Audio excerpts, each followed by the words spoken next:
Welcome to A Word with Tom Merritt. I'm Tom Merritt, and if you've been listening to this show, you know the spiel. There's no end of people out there telling you what to think, and some of them are worth listening to, but there's no chance for all of us to be experts. We have to take shortcuts. So here, we have a conversation and hopefully expose not what you should think, but some examples of how we all think. These are the kinds of conversations I've been having my whole life. I would go over to my Grandpa Carl's front room and talk about the news of the day. I'd go over to my Grandma Roxy's front room and talk about the stories of her life. I got lots of different ways of looking at the world and great conversations. And it was all training me for this moment right now. Welcome into the front room, Jennifer Briney. Thank you so much for having me. Oh my gosh.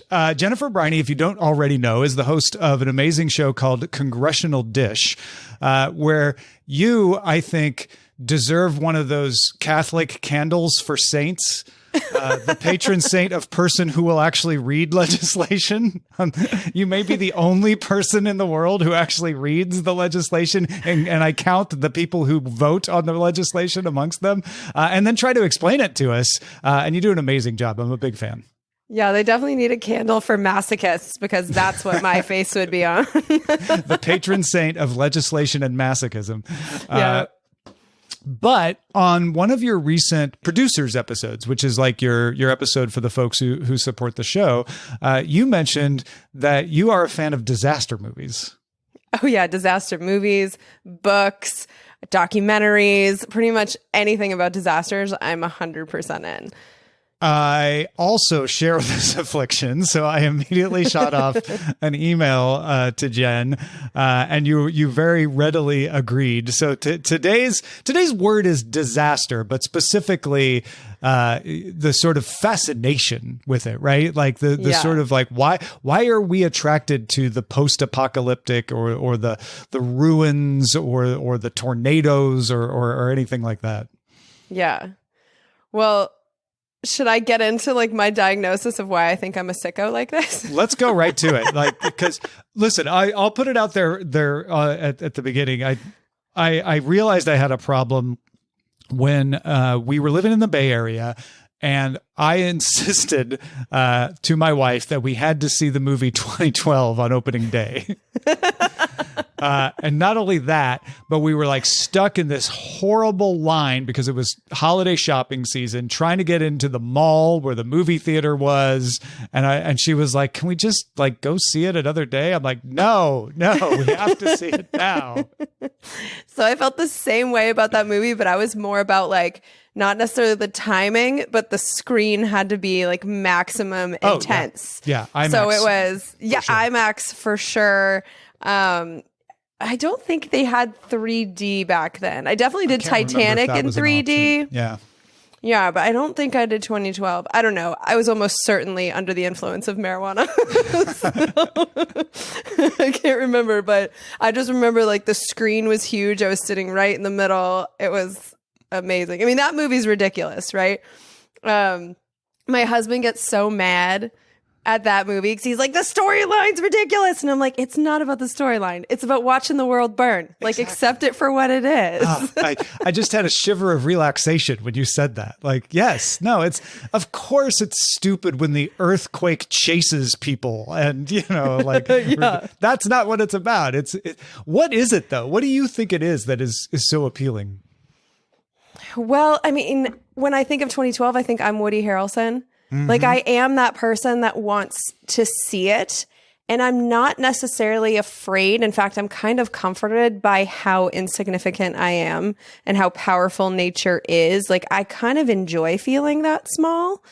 So when these things happen, I'm just in awe of the power of things that are so much more powerful than me, mainly being Earth. And even like the solar system too. I mean, it's all so big and amazing. Oh yeah. You can put in your deep impacts and your black holes.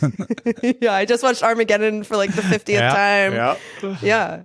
I think there's something to that is similar to horror movies, which I like horror movies fine, but I'm not a huge horror movie fan. And the people I know who are huge horror movie fans tend to say they like feeling scared, because of the relief, right? You get the relief after being scared, and that's the rush. I wonder if it's something similar with disaster movies where we're seeing the loss of any possible control, and it just is such a relief to be like, well, you couldn't possibly do anything, at that point. So, it's, I don't know, it's like a burden taken off our shoulders, perhaps. Yeah, maybe. But this started with me before I had any burdens. Like, I know when this started, I was like 6 years old. So all of my needs were taken care of. Mm-hmm. Doesn't mean you can't have anxiety when you're 6, but. Oh, I definitely had that in spades. Yeah. It's interesting. I'm not sure. Cause my first, disaster that made me even aware that this type of thing was possible was a tornado. I was born in Denver, Colorado. And the tornado, it didn't hit our neighborhood, but it hit close enough. It was only a couple streets down. Mm-hmm. And there were these giant trees. And like, obviously I'm 6, so they're even bigger, they're just magical giant trees that got ripped out of the ground like they were blades of grass. And so when my parents drove us down that street to like check out that damage, I was so amazed that wind could do that. That anything could do that, yeah. That anything could do that. And it just made me feel insignificant in a good way, where it was like, oh, okay, like I'm not the center of this universe. Like, I just feel like I knew that from the time I was very young. So it's like, I don't take myself that seriously and never really have. And I think that's maybe a part of it, is my awareness of like, what I do, grand scheme of things, doesn't matter. I'm fungus on a rock flying through space. Yeah, it's not, I want to say it's a freedom from responsibility, but that makes it sound like you're being irresponsible, because it's not that. It's freedom from, it's a freedom of a sort. What kind of freedom is it though? I can't quite put my finger on it. For me, it's a freedom to just know that I have one life to live, and whatever I do with it, it like doesn't matter. So it gave me a freedom throughout my entire lifetime of being like, and like, obviously I'm doing a job that I think does do good in the world. So it's not even just like, oh, like I can do stuff that's terrible. Right. But at the end of the day, I can chase happiness with reckless abandon, because 2 generations from now, no one's even going to remember that I exist. Yeah. It's just like, I'm so small. Also just like living each day in the moment, because when a tornado, just like this random wind thing, can come and rip up your house, it's like, oh, okay, that can happen at any time. I can't predict it. And I know that scares people, but for me, I think I just kind of got some comfort in it, where it was like, okay, I'm on this ride until I lose this game. Like, let's go. Like, it's, yeah. It's a selection principle. I'm still here. It did that to those trees, but I'm still here. Yeah. And I look at life that way. Like, it's all a big game, right? And so one of the things I really like about disaster films and the documentaries and the books and everything is that I feel like I have knowledge in how to better play the game in terms of these disaster scenarios, because I've paid such close attention. And I've seen, like, I've physically seen scenarios that I haven't actually had to experience, but have thought, like, what would I do? Mm-hmm. And I am so well trained in that. I feel like that in actual emergencies, I'm usually the coolest cucumber in the room. And I think that has a lot to do with it. I wonder, it's so interesting, because there's a couple things that parallel in my experience to yours. One is, when I was 7, we had a tornado rip the roof off of the elementary school gym. And I was at school. And I remember having to go into the hall and, put our hands over our heads. And it was a similar thing where I didn't experience the tornado doing it.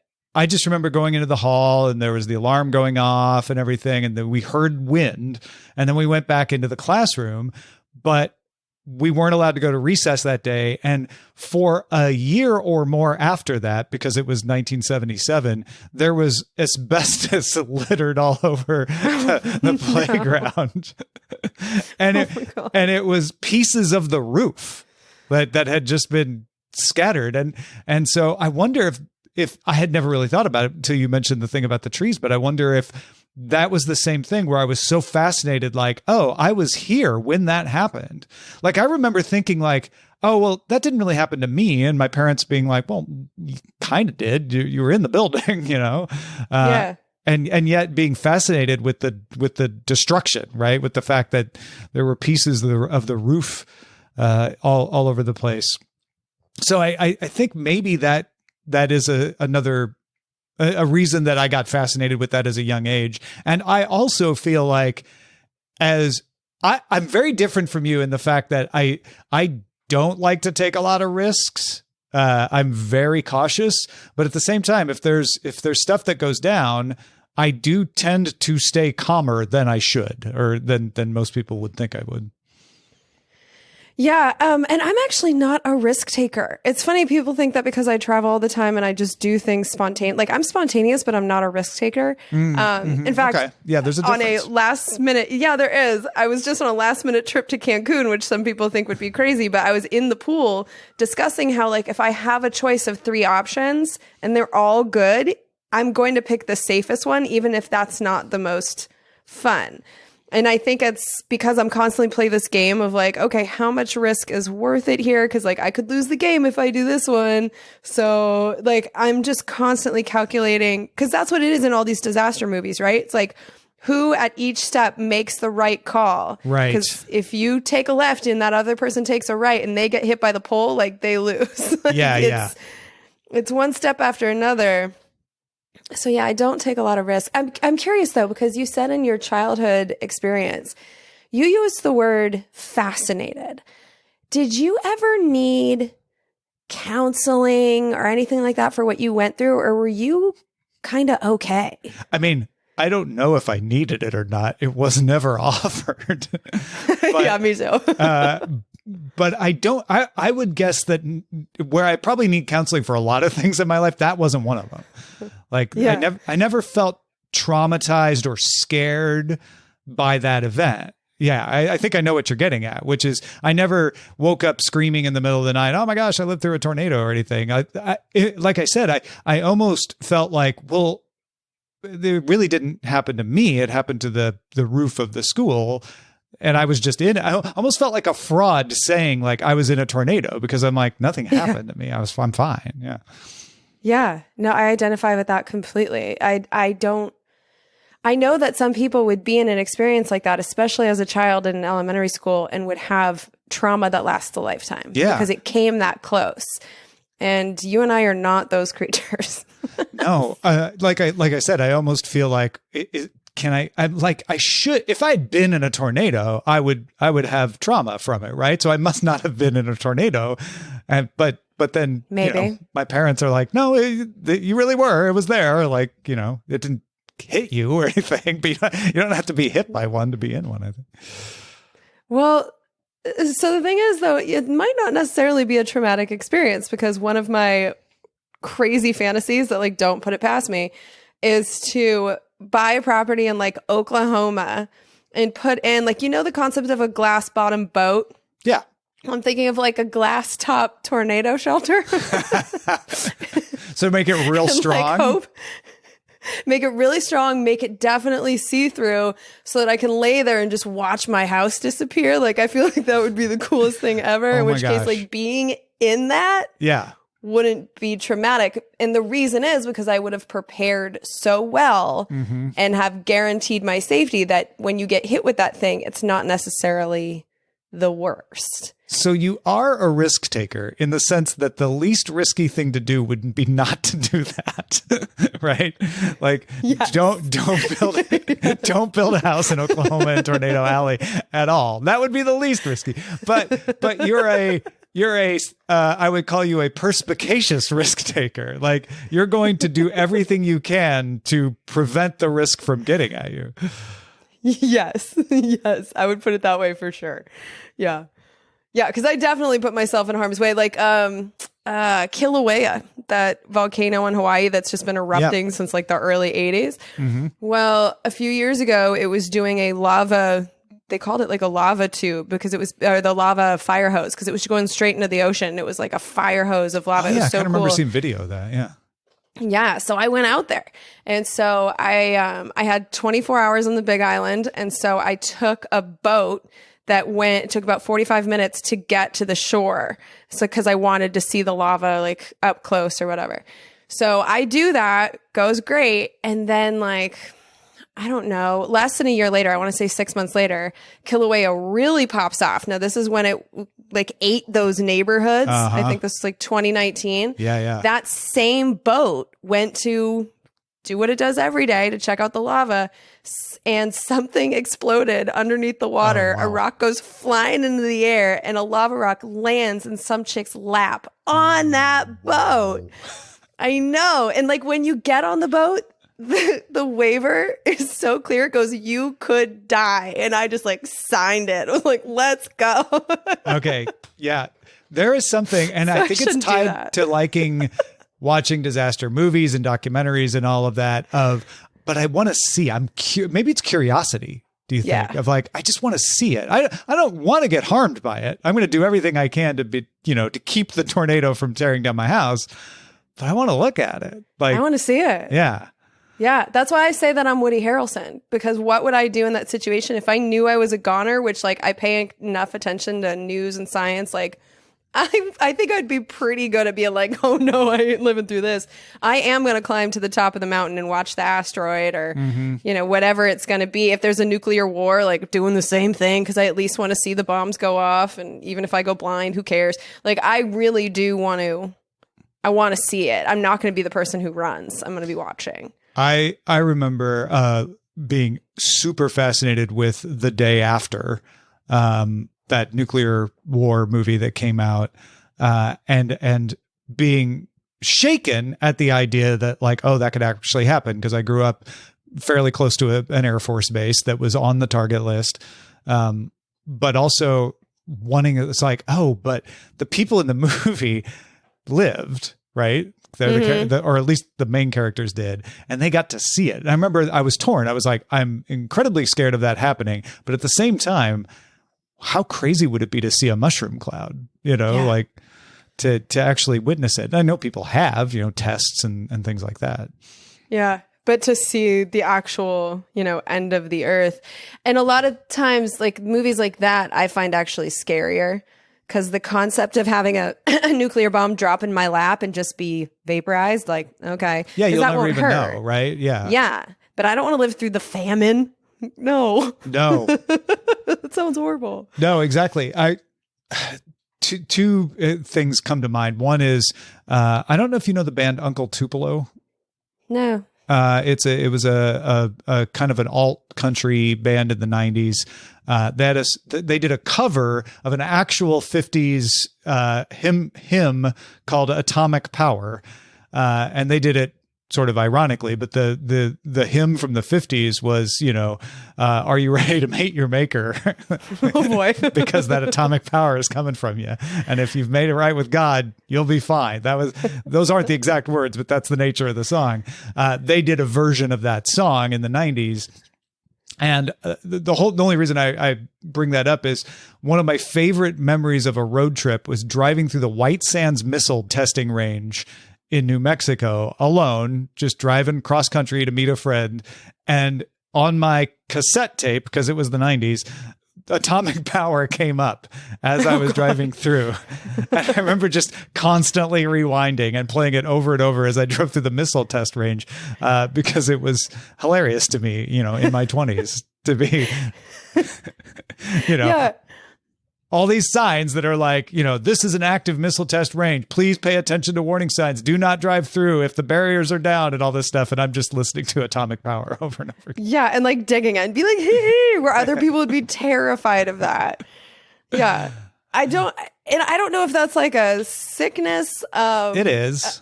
I mean, I have people tell me that I'm sick for that, but at the same time, like, I love this part of myself. I get a kick out of it all the time. It's fun. I actually think that I like that bad things can happen to me and I can find the fascination with it. Mm-hmm. And I also, I've already said this, but just like the preparation, I just feel more prepared for crazy situations because I've thought through them. So like, here's a good example. Starting in, 2004 was the first time I think in my lifetime that we saw these globally impactful tsunamis. Mm-hmm. It was the Christmas one. That was the first one that I was really ever on my radar. And I didn't understand the science behind it. I didn't understand why people wouldn't just run away. Like, I just didn't get it. But then when the tsunami hit in Japan, the Japanese, they love their cameras. And so there were a lot of cameras that were just rolling and caught the whole tsunami. And so I've actually done it twice now where I watched the YouTube videos. They're like 4 or 5 hours long, but I watched the video of the tsunami. And so I saw how the water went out first, because a lot of fishermen died because they saw the fish flopping around when they went to collect them, and then the water comes in. Well, now I understand that's a thing. So if I were to ever see the water go out, I understand what's going on here. And I also really understood the concept of the wave. It's not a wave. It's a wall of water that just keeps on coming. And you could see the water patterns. You could see who survived, which is kind of, I mean, it's awful that I'm watching real life human beings, but at the same time, their lives were not in vain, because I'm learning lessons as I'm watching this. And so like the people that climbed up to the top of the tree, or the people that ran for the concrete buildings instead of the wooden ones, like all of this is data that's going in my head. And so also with my obsession with earthquakes, like Dr. Lucy Jones, I would just eat up all of her reports in Los Angeles after every earthquake. And I just learned so much. I would just watch everything that she would do. And it's education and not just mental sickness. Yeah. I think you're right. 'Cause there's a line, at least for me, I'm assuming for you, between like, I don't want to watch a beheading. No. I don't want to watch a person die. Right. I don't want to see that. But when it's overwhelming, right? When it's something that is beyond anyone's control, and it's not about individual, we're not talking about snuff films. We're talking about disaster. And certainly that is an issue, like you said, with when you're watching real footage, but even in fiction, I don't want to see, individuals suffer. But I am fascinated by the overwhelming force and the even the aftermath of like, okay, now that it's passed through, what's left? It's a thought experiment every time someone makes that art. And I appreciate seeing other people's art, because my brain isn't always going to go to those same places, which is where the lessons come from, Yeah, because there's your instincts, which can be wrong. Right? The instinct to go feed yourself in a tsunami is not the right instinct. Don't get the fish. Run the other way, right? Too. When you're like, but there's nothing here. It's like, but there will be, right? So you know that. Yeah. And you have to know that. So one game that my husband and I play, and I love playing this game, is when we travel together full time. So there's a lot of moments we have just nothing to say to each other. And so in those moments, wherever we are, we'll like call out a disaster. It's earthquake a lot in California. We'll be like, earthquake, what would you do? And so we both think about it, and then we share. And a lot of times I'll be like, oh, I would go, I'm thinking of a spot in BART in the Bay Area. I was going to go underneath this little shelf thing, and Joe points out that there's glass right above it because it was holding the maps. And he was like, you don't know if that's shatterproof or not. Like maybe there's a better space. And just, I didn't see it. That's where I would have gone. I would have lost the game. So, yeah, I'm just constantly practicing, I guess. Do you have a favorite, like a go-to one that you watch more than once? So I think the one I've seen the most is Twister, because that I was obsessed with as a kid. I mean, I still can memorize the lines. But right now, my favorite one is San Andreas. I love San Andreas. It's so good. That is the one where the earthquake chases, like it takes a turn and chases people, I think. Well, it goes up the fault. Yeah, that's it. Yeah. And what's fascinating about that is like that science, while they took it to an extreme, the concepts behind it were not entirely wrong. So I like that one too, where it's like, okay, because they do think it could go like a zipper, and it wouldn't go that far. They don't think. This is what I learned from Dr. Lucy Jones in this book I'm listening to. But they think it could go like a zipper, basically from like Tijuana to about Bakersfield. That's a pretty long way. Yeah. And I didn't realize that that's how it works. So yeah, just again, like the concept of it, they went big, but the concept it's just good, like scientifically. Plus, I love the characters. The storyline isn't actually that bad. And I don't like San Francisco. I lived there for years. And so to watch it get destroyed like that. There's Schadenfreude there. Yeah, I watch it a few times. Like when I get really mad at San Francisco BS, I'm like, I'm going to watch San Andreas. I don't know that I've ever taken part in too much Schadenfreude as part of the disaster watching, but I do like seeing big things come down, generally speaking, like, especially when they work in like an actual building demolition into the disaster movie, and like not only is this serving a purpose in this story, but it's real. Like that was actually when they took down the Stardust or whatever it is. Yeah. Mm-hmm. Yeah. It's always better when they can do something for real. But the CGI's actually gotten really good. Yeah. Like Twister was pretty good for 90s. But now, 2012 is the perfect example of that. Like, if I just want to watch the world burn, like, that's the one. Because they did every disaster you can think of. And it was all visual effects. And, like, that's probably my favorite just for, like, San Andreas is a good film. Mm-hmm. And 2012 is a good snuff film. Not that we like those, but... in the disaster snuff? I like disaster in the arena snuff. of disaster. Exactly. Yeah. Yeah. I like disaster snuff. It's fine. What about The Day After Tomorrow? That's a go-to for me. I like that one. I think there's a personal bias in it for me where so much of it is like cold issues. And I hate, like, that's one area where I would be in real trouble because I'm a Californian is where I was raised from the time I was 6 until like basically now. And I spend my life trying to make sure that I never experience below 60 degrees. I just like travel around and I avoid it. So with that movie, with so much of it being cold survival, I'm sure I should watch it more than I do, but it just doesn't like get to me. I don't know about should, but yeah. I grew up in Illinois, went to school at the University of Illinois in Champaign, and the day my nose hairs were freezing once again while walking back from Murphy's Pub, I swore I would live somewhere warm. And now you're in LA, right? Yeah, exactly. So it could work both ways.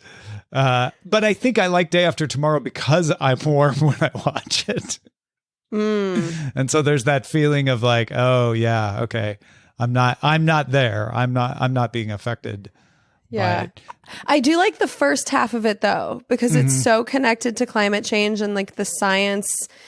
It planted some seeds for me. So now when I read climate science, the idea that the ocean circulation could be adjusted, that's the one that planted that seed for me. And it's actually looking to be kind of legit. So the science, even though it was made fun of at the time, the further time goes on, the more it's looking not quite as ridiculous. So I really enjoy the first half of that movie. How much of the science do you need to work for you to enjoy a disaster story? Because I'm thinking of the classic pairings like Volcano and Dante's Peak, for example, or what is it, Armageddon and Deep Impact. There's always the slightly more sciencey one like Deep Impact or Dante's Peak to the more blockbustery Volcano and Armageddon. Yeah, I do appreciate the science being accurate. Like I can still enjoy the other ones, but I like I said, I approach these as, and by accident, I'm not like doing this on purpose, but I do look at this as like there's preparation here. So if you're going to plant information into people's heads, like why not make it accurate? Like if you're going to tell a story, tell the one that's closest to the truth, especially if it doesn't matter. But again, if you're trying to make Los Angeles have a volcano underneath, then you have to be ridiculous. So it depends on what you're trying to do, I guess. Yeah. I look at it as a percentage mix, right? Like there's going to be lots of things that are wrong in any movie just to make a good story. So how much did they try to mix in some reality? Like Day After Tomorrow is not hewing to a scientific line. It's riffing off of scientific theories. And that's fine. I think I'm like you though. I do I do enjoy the Dante's Peaks, the deep impacts more because I know like, oh yeah, no, that part's real. That part could happen. But I still enjoy a good, just blow stuff up. I watch it in a different way, I guess. Yeah, it's like a bonus that I enjoy. I wouldn't say that it's necessary, but I think I think it's easier for me to get into the movie and really put myself in it if it's based on something that I could see as my reality. Mm-hmm. Yeah, that makes a lot of sense. What about classic, earthquake or all those airport disaster movies of the 70s? Do you ever go watch old stuff like that? I have, but I like the visuals so much and they just don't do it. So like Earthquake was filmed at Universal Studios. So I'm more familiar with the ride than I am the the movie. So when I saw the movie magic had already been spoiled for me because I've been on the set, So yeah, the old ones they don't do it for me because I'm not really in it for the storyline. I'm not in it for the characters. Like I'm in it for the visuals more than anything else. And they're just not that good. What about you? I did love the Towering Inferno back in the day though. Oh, I haven't seen that one. I'll have to check that out. It's a you're stuck in a skyscraper that's on fire movie. And how do you get out? Oh, okay. Yeah. Yeah, that's got 9/11 overtones too. It didn't when it came out, but it sure feels like it now, doesn't it? Yeah. Yeah. Yeah. Because that's one that I've studied too. And I have I'm very aware of where stairwells are. Uh-huh. So anytime I check into a new hotel, because for your listeners, I live in hotels and Airbnbs. I'm basically Eloise. And so whenever I go into a new room, there's a map on the back of the door and it tells you where the nearest stairwells are. And I always mental note them. Mm-hmm. And I think 9/11 knowledge was a part of that because I realized that they're just the safest places in a lot of different levels. Earthquakes, fire, just anything like the stairwells. A hotel I stayed in Superior, Colorado, recently burned to the ground in a wildfire. And I had just stayed there. It was like weeks after I had left. So I knew the building well. And the only thing that was left standing were the 2 stairwells. So the evidence is there. I often take the stairwells instead of the elevators. I do too. When I'm staying places. Partly because I hate elevators. I'm just not a big fan. But also it's good exercise. And it has that added bonus of you get very familiar with where they are, how to get to them real fast. Absolutely. Yeah. And elevators, again, like raised in earthquake country, there's just been too many instances of, people getting stuck in elevators. And if there's an earthquake and like, I always am afraid the damn thing's going to fall down. Like that's where I get, again, like if I have 2 options, they're both fine. Might as well take the stairs because you never know. And it's the safer of the 2 in a bunch of different ways. So it's just these little calculations all day, every day. I got stuck in a elevator when I was like 3 years old in the TVA power plant in Tennessee with my uncle. And I was scared of elevators my whole life until my mom reminded me of that. I didn't know why. And then I was like, oh, so that just imprinted on me that elevators are bad. Oh, fascinating. It's interesting you've gotten trauma for that. And yet the tornado, not the tornado. Like, chill. Yeah. I can see that though, because that's what would be scary about a tornado, right? Is like getting stuck and not being able to get out and relying on other people for your freedom. Like it's not the tornado itself that's scary. It's not the moving of the air. It's the getting hit by something and getting trapped by something. Yeah, I think the only tornado I ever felt scared of wasn't actually a tornado, but it was a tornado warning. And we all went in the bathroom in my house and the wind was louder than it had been in the actual tornado I had been in. And I don't know if that was because our house had thinner walls than the school or what, but it was the noise, right? It was the noise and being in a small space. Whereas in the school, I was out in the regular hall and it wasn't as loud. So it makes sense.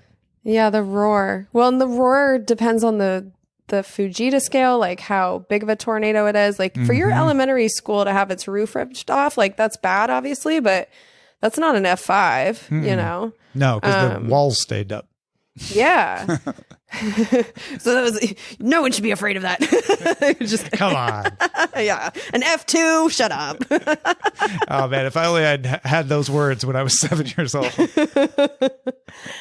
Have you ever wanted to go tornado chasing? I have gone tornado chasing, but not to much success. I had a friend who still does it in Southern Illinois. And we went out, driving around on country roads, trying to get a sight of it. But we never really, I think we got to see a funnel cloud forming in the distance once, but it didn't finish. It didn't touch down. It was the closest we ever got. What about you? Well, I definitely want to do it. And I accidentally ended up in a situation where I did see a tornado on a highway. It was actually not, I was on my way to Illinois. I was going from Boston to Illinois with my cousin's family. And I'm so angry that my camera was in the trunk. But we were just driving along and the weather was crazy, like massive thunderstorm. It was the whole time we were driving. Mm-hmm. And at one point, we're in Pennsylvania and the emergency broadcast system comes on and it says tornado warning for Mercer County. And my Uncle George is like, where the hell is Mercer County? And then we see the sign that says, welcome to Mercer County. Oh, no. So he's like, God damn it. So like he guns it. And because we could look up and the sky was moving. It was just like you could see it. And I was just like, you got to go. Was and it green? It wasn't really green. It was just the pace of those clouds moving. You could see it and it was right over us. And so he guns it and it dropped on the freeway behind us. Oh, wow. Yeah. So we could see the top of it and then we went around a corner. So we never actually saw it hit the freeway, but like it was there. So I think that counts. You may not have been meaning to find it, but you definitely found one. Yeah, it wasn't chasing, but that's where ever since that happened, I was like, I would love to watch these from afar to see the whole thing form, because just being underneath it like that, it's the forming of it that I'm really fascinated by, the way it drops out of the shelf cloud and all of that. I'd love to watch the whole process, because I also love to watch thunderstorms build, and I like that part of it. So I do want to chase them, but I want to be wicked far. I don't need to be one of those people that's like, let's see how close we can get. Like that's not it for me. Tornadoes move fast enough as it is. I don't need to be close. Yeah. I'm legitimately thinking about going to Oklahoma in May. My editor, Daryl Darnell of Pro Podcast Solutions, I love him very much. He lives in Oklahoma, and we've always talked about me coming there during the spring. And that way I could stay in one of the Oklahoma City like towers. Oh, wow. Because I imagine from a tower in some direction, you're going to see something, right? Yeah. So I kind of want to do that for a month and just see what drops out of the sky. Yeah. One time when I was living in Austin, tornado came through and everybody saw it but me, because I took a nap. No. I took a nap and slept through the tornado. Do you have any disaster friends? Like people that will text you when there's a disaster somewhere you need to know about? Just my tornado chaser friend in Illinois, we'll always talk. He keeps tabs of what's going on out here and asks me like with fires and stuff, and vice versa. Tells me when they're having floods and everything out there. Yeah. Oh, see, I'm talking about something a little different. Like my friend Ryan, I love him so much. Anytime there's a disaster that's worth my time, doesn't matter if it's anywhere near me. It's not about safety, but like hop online. Yeah. Yeah. Like there was a tsunami warning in Hawaii where we used to live. And it was like 3 a.m. and he just knew like, it's okay. I want to be woken up for this. Wow. So we're disaster buddies, and we like make sure the other one knows. Yeah. I don't have a network like that so much. I think Mark does occasionally. Well, you do now. Exactly. Thank you. Oh, you're welcome. I'm honored. Yeah. I was going to say, I think Mark sometimes will send me stuff that's not where we are, but mostly it's local stuff.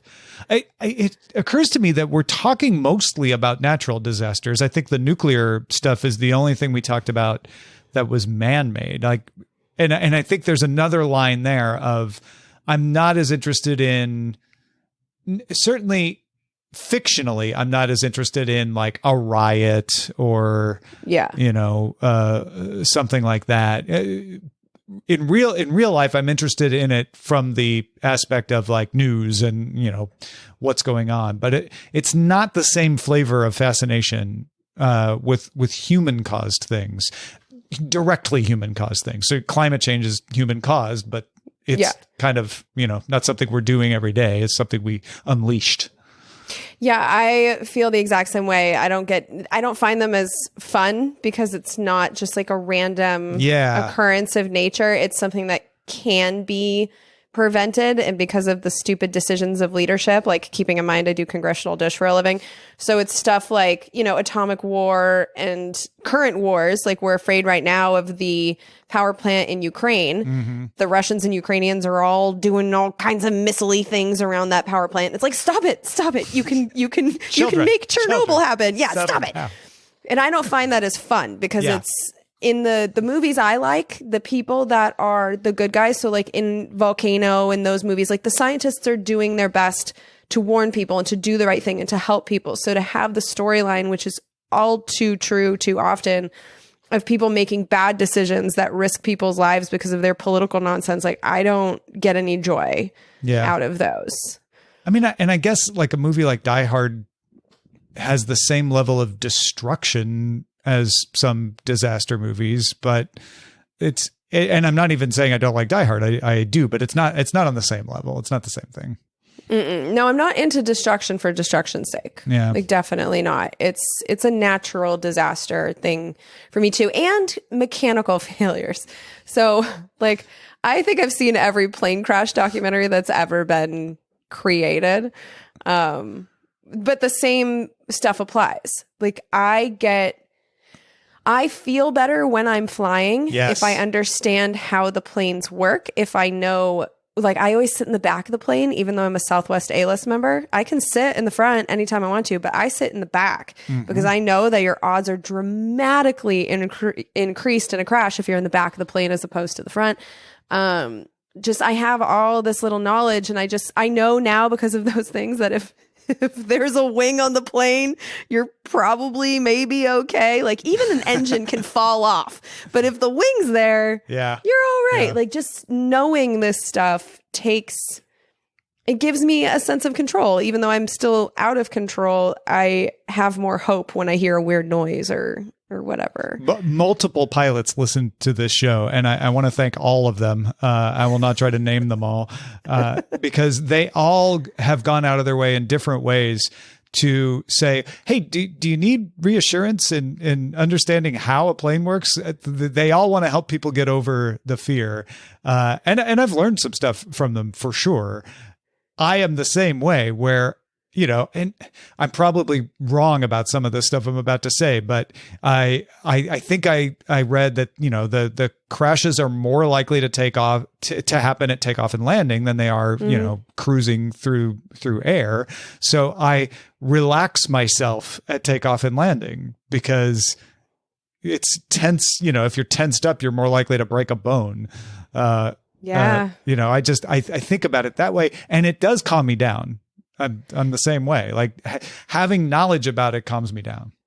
Yeah, I remember I used to get I didn't fly as much as I do now. And I sat in the front a few times, and there's this little noise that happens at takeoff. It's like a and I always think birds. Like we just crash into birds. Like, yeah, bird strike, we're dead. And then I realized it was the wheels going into the plane. So that anxiety hit that I got every time just went away with knowledge. Once you knew it, yeah. Mm-hmm. Yeah, I think there's a clue in the fact that it's things that are out of our control for the most part that are appealing for me in disaster stuff, right? So even the nuclear bomb stuff, it's a little bit of like so stuff went so bad that so many got launched that there's nothing you can do anymore. Certainly the mechanical failure is like not sabotage, right? It's something just broke, something unexpected happened. And the rest of everything we're talking about is totally natural, just volcanoes and tsunamis and everything like that. And I think that is the thing that is both fascinating and comforting for me, is that there's not a person to point at who did this. And so it kind of cancels out all of these avenues your brain could go down, and it becomes just, all right, like you were saying earlier, how would I deal? What would I do? Yeah. And that's true even with stuff like plane crashes, like even if it's a mechanic that didn't put the lug nut on or whatever, even in those situations, it's very rare that it's sabotage or someone doing it on purpose. And what happens is it's awful, obviously, every time a plane goes down, but every time a plane goes down and it's because of a mechanical failure, whatever that failure was gets fixed. And so it's fascinating to watch these shows because so many of them, my husband's an engineer, which is why we watch so many. And we watch them find the problem, which is fascinating in its own right. And then we see like, this was the law that was changed and this is what they do now. And there's comfort in that too, knowing that this was a problem until this horrible thing happened, but now it's fixed. That reminds me of covering security vulnerabilities. It feels like every security story I read is trying to set your hair on fire that they found a vulnerability in something. And I'm like, no, every one of these is good news. Because it's the bad guys don't report that they found the vulnerability. It's the security researchers that do. And when they find it, that means they fixed it. You know, same goes for airplanes. And even then, even if it's a mechanic forgot to put a lug nut or, you know, something more practically true than that, it's not somebody who was doing something wrong at the time. Right. It's not, I think one of the scariest plane crashes I ever read about was the depressed pilot who just crashed his plane into the mountain. It's like, that's way more frightening to me. Me too, because that's just luck of the draw. There's nothing to be learned from that. There's nothing. Yeah, that's one of the few ones that would give me nightmares. And that's the thing, like so much of, this is why I don't like the nuclear war stuff, because it's just humans being garbagey. And if we could fix that, then, I mean, our society is better in a lot of different ways. But that's the most frustrating one, is that like humans just are garbagey. So what do we do? We're garbage that rolls uphill though, right? Like somehow. I don't know. We keep, I mean, if you take the long view, Jen, you know. Well, so I am, because I'm listening to this Dr. Lucy Jones book. And before that, I listened to one about mass extinctions. So my brain really is on these giant timetables. That's too long a view. Yeah. Because you don't want to be the dinosaurs. Well, and the thing is that the dinosaurs didn't go burning the previous dinosaurs and changing their climate so fast that they might not be able to grow food. I had never thought about that. How insulting is it to the dinosaurs? They're like, we are already extinct, and then you're going to use our remains to make yourself extinct? Well, I mean, I guess it's kind of fair. It's the dinosaurs' revenge. Dinosaur karma right there. There's a disaster movie to be made there, for sure. Yeah. Yeah, like Jurassic Park meets climate change. Time traveling dinosaur revenge. It's our $1 billion idea. Do you consider Jurassic Park to be in the disaster movie genre? I had never thought about that. I mean, I mean any of the good ones. I do. It's one of my favorite movies, and maybe there is a disaster aspect to it because it is playing with the forces of nature by grabbing that DNA and making these animals come back. There's that aspect to it. So, but I wouldn't put it in that realm. I guess we could. It is. Yeah. It's sort of man-made, but then once you get past that, it's natural disaster. I mean, you're being hunted by an animal. Yeah. So I don't know how much different that is from a movie about being hunted by a pack of wolves. Yeah. They're just much bigger animals than anything we have. Yeah. They're like old reptiles. Yeah. So I don't know. I always warn my dog not to mess with the little dinosaurs when we see the ravens and grackles and stuff. I know. Some of them really do look like dinosaurs.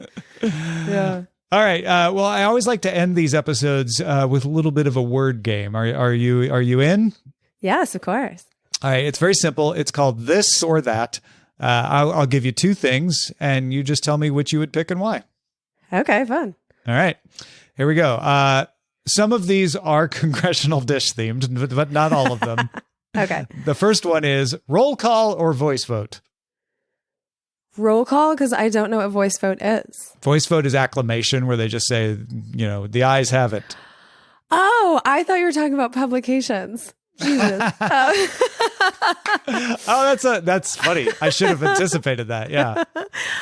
Still roll call because I want to know how these people are voting. Right. Because you can't be anonymous. Fast or slow zombies? Oh, probably slow zombies. Because faster just sounds bad. It sounds like they can outrun me and get me. Yeah. Okay. So you're taking I can get away from the slow zombies. I guess. Zombies are one of those things that I don't have knowledge of because I don't watch any of those shows. So I feel like Walking Dead people have all these theories right now that I just I haven't thought it through. This is one that I ask a lot of people about. And it's interesting because your response is a common one, which is, well, I want to be able to get away, thinking about it from a personal point of view. But then some people talk about it from the entertaining side of things of like, no, I want the fast zombies. They're more fun to watch. So like Twilight zombies, just because they're speedy. The 28 Days Later. I don't know if you ever saw that. The thing about zombies for me is I just don't want to get bitten by one, so it's always a runaway situation. A perfectly legitimate answer to fast or slow zombies is no, neither. I want no zombies. No zombies. Well, you didn't tell me that was an option. Yeah. Beer or wine? Beer. I'm allergic to wine. Oh, really? Is it the tannins thing or is it something else? Yeah, I can't keep them down. It sucks. But I like beer, so it's fine. All right. Is there another alternative I could replace wine with that would keep it vodka? Beer or vodka then? Yeah, I drink a lot of vodka. Probably vodka. Okay. All right. Yeah. You can vodka mix and those soda. Too. Yeah, a little boiler. Oh, you can. Yeah. But if I don't want to drink wine because I don't like barfing, I certainly don't want to do that. C-SPAN or C-SPAN 2? C-SPAN 1 because C-SPAN 2 is generally just the Senate. And so the House is C-SPAN 1 plus anything else that's going on. You get all the good stuff. Yeah. Yeah. And plus the House is full of all the crazy people. They're just more fun to watch. You've got a larger population to choose from, so you're going to get more characters. It makes sense. Oh, for sure. Yeah. Savory or dessert crepes? Savory, 100%. That was no doubt there. What's your go-to? I actually am not someone who does a lot of crepes. I just like savory things in general. I don't have much of a sweet tooth. Thank God. Okay. All right. Because I have enough of a savory tooth to keep me on Weight Watchers for like the better part of 20 years. Earthquake or volcano? Volcano. Because there's signs. Like if you're paying attention, there's usually earthquakes before. In Kilauea's case, I mean, you could have just sat there and watched it eat your house from 12 feet away and like, you're fine. Most lava moves pretty slow. Yeah. Yeah. I mean, the volcanoes that have the big explosions, like a Mount St. Helens situation, if you're paying attention to the warnings, I feel like you can get far enough to also see it. Yeah. Oh, yeah. Another benefit. You can't really watch an earthquake. It just happens out of nowhere. And, and a lot of times, and you can't prepare your own space, right? So it's like in my own spaces, I know not to have a picture that's framed above my bed, but in a hotel, do they know that? Like a lot of times I'm just not in a space that I designed and I'm at the whims of whatever they decided to do. Yeah. I'm looking at all the books on the bookshelf behind me.